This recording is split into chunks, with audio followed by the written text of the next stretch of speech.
在地人在地情来看，这个南投埔里做石，按照着传统风俗，规个埔里镇爱食菜5天。在地有真侪店，毋是关门休困，无就是改卖素菜，多参连锁的素食店，嘛甲人卖素食。专门供应素菜餐厅做石发挥5天，会知影就不应该变贵。来餐厅在旁边自行拿。工作人员不用甲刚来当车人客家己提餐区，南投埔里举办3县亲石制定活动，照传统风俗，13号开始实连续食菜5天。每到早上就会大排长龙。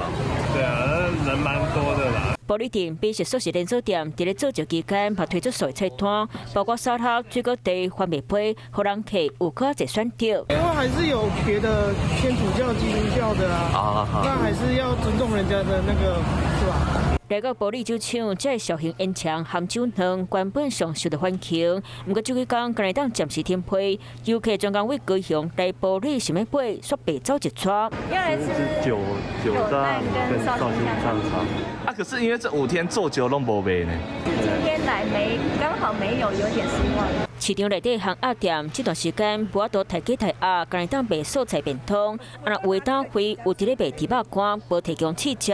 无试食吼。无试食，袂使，绝对袂使试食。啊，毋过阮有素食人食，阮咧绝对不吃。民众配合发挥食素食，无供票，无共信用的民众嘛是会当食菜，超市嘛有伫咧卖拍，毋过困难万通，当时食素食嘛算是全国安尼看。Hello， 我是林仙怡，想要抢先掌握最及时的新闻资讯吗？赶快订阅、按赞、开启小铃铛，锁定华视新闻 YouTube 频道。